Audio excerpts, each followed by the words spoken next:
Alam po ninyo kung, Sir President, kumbaga po sa nagluto ng sinaing, pasensya na po kayo kung kinakailangan ako po'y gagawa ng pagkahalin tulad, ano.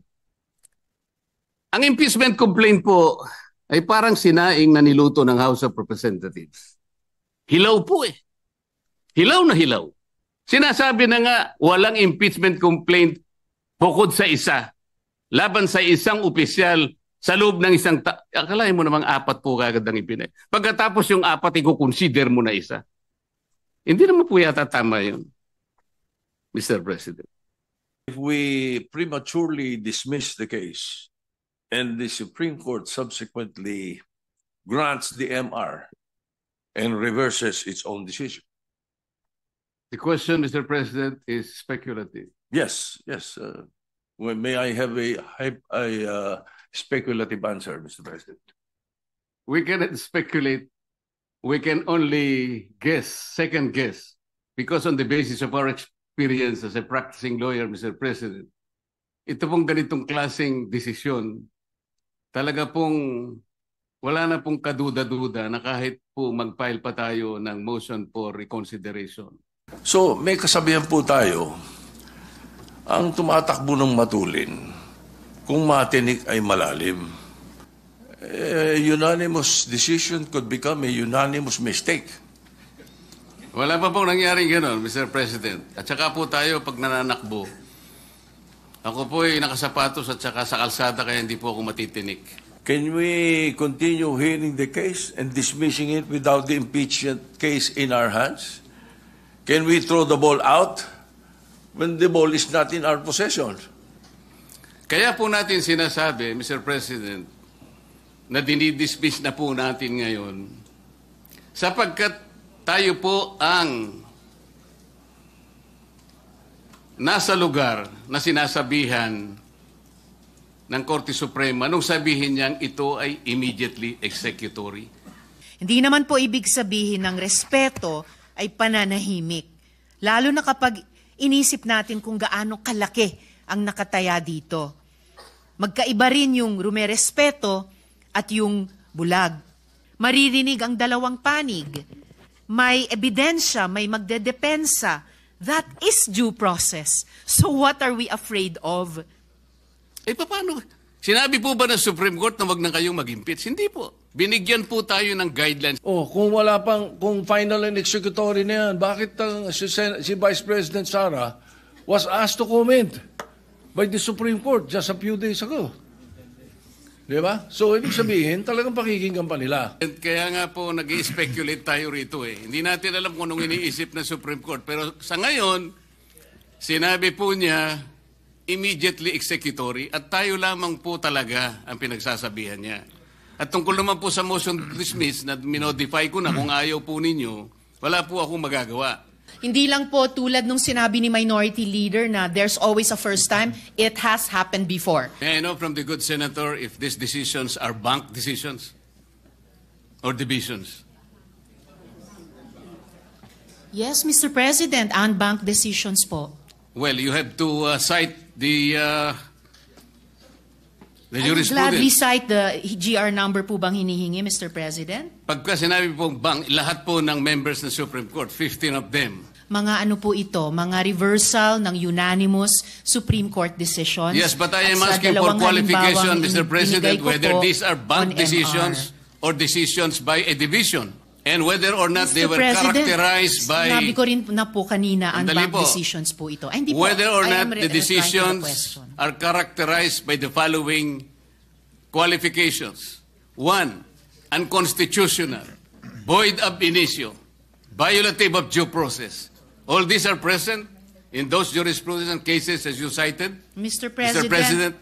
President, bagamat para itong yung pinag-uusapan natin kaninang operative facts, kanina simple lang yung tanong eh.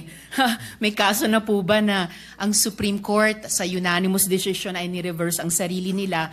Ngayon may dinadagdag na tanong. Pero sige po, yung League of Cities of the Philippines versus COMELEC, the Supreme Court in its original decision in 2008 unanimously declared the cityhood laws unconstitutional.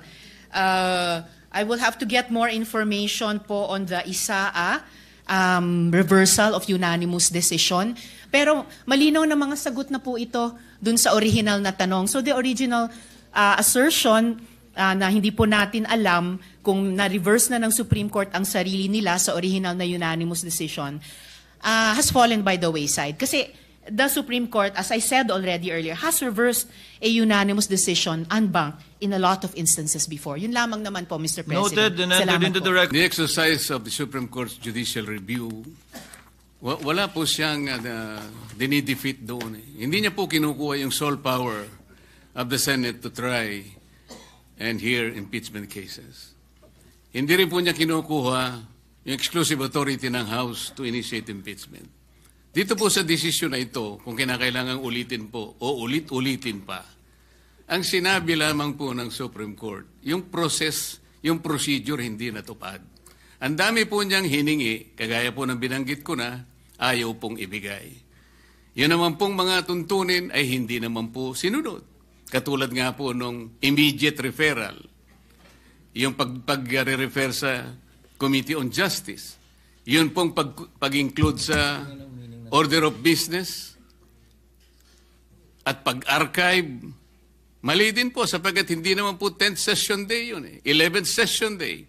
Katakot-takot na paglabag po ang aking pong inihayag sa hapong ito.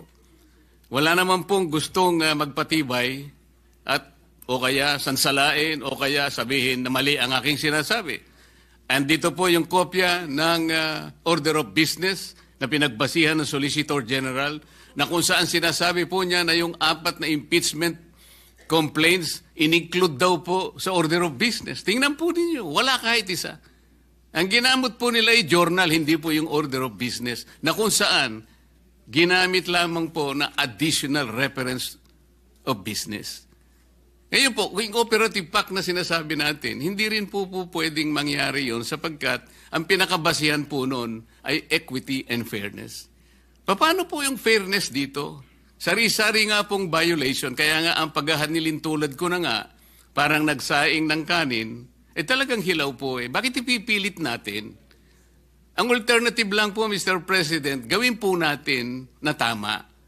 Iluto po natin ng tama para hindi tayo magkahirap-hirap dito. Isip-isipin po ninyo, sinasabi ng ating Constitution, isa lamang pong impeachment proceedings ang pwedeng i-initiate sa isang opisyal ng gobyerno at hindi po pwede ang 2 beses sa loob ng 1 taon. 4 na beses po ang ginawa nila. At kunwari, in-archive po yung 3 para lamang palitawin na isa lang ang nabuhay. Nasaan naman po yung katwiran? Kung sarili pong tuntunin, ayaw pong sagutin, ayaw pong talimahin, pagkatapos ipipilit po natin, sapagkat nag-MR sila, ano po ang kasaysayan ng MR? Sabi ko nga po, napakasimple po nung one-year ban rule ng Supreme Court. And the Supreme Court is not even obligated and expected to conduct a microscopic, a forensic and scientific scrutiny of this provision where the pertinent language and the relevant meaning is as clear as daylight, Mr. President. Ano po yung gagawin? Hihintayin po ba natin kung ano ang magiging kalalabasan po ng MR na sa akin pong palagay, hindi po speculation, sabi ko nga po. Unanimous decision and bank decision ab initio unconstitutional, violative of due process, immediately executory. Sino po kaya kahit isa man lang na miyembro ng Korte Suprema ang magtatangka na i-reverse niya yung sarili niya? Dun po yung speculation dito. Ngayon, nakikinig po ang taong bayan, Mr. President. Nakadepende po ba ang aksyon natin? Doon po ba nakahang ang gagawin natin sa isang motion for reconsideration na sa aking palagay, matibay po ang aking palagay sapagkat this is borne out by my experience of more than 20 years of legal practice, Mr. President.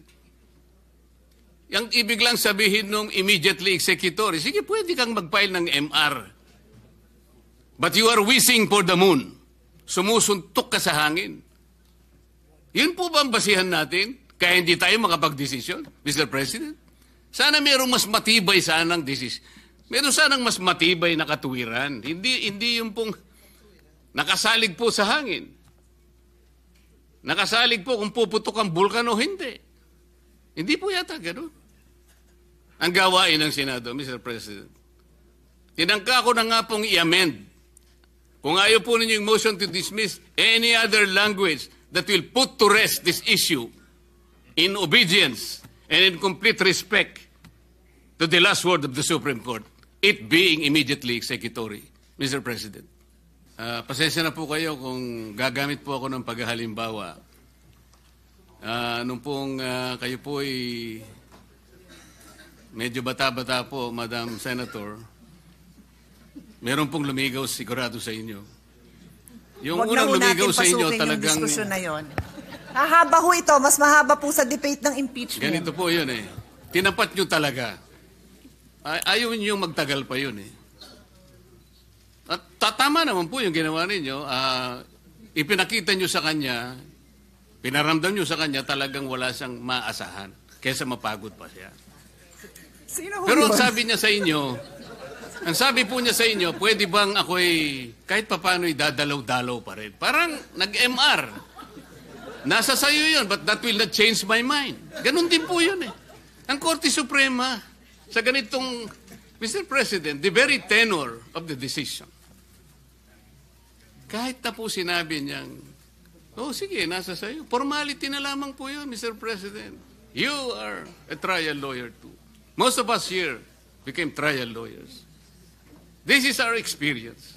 Huwag po nating pahirapan yun. Sana man lang kung ang decision po 8-7. Yun po pwede nating pagtalunan po eh. Wala po talaga eh, Mr. President. Dadagan, Balita News Update.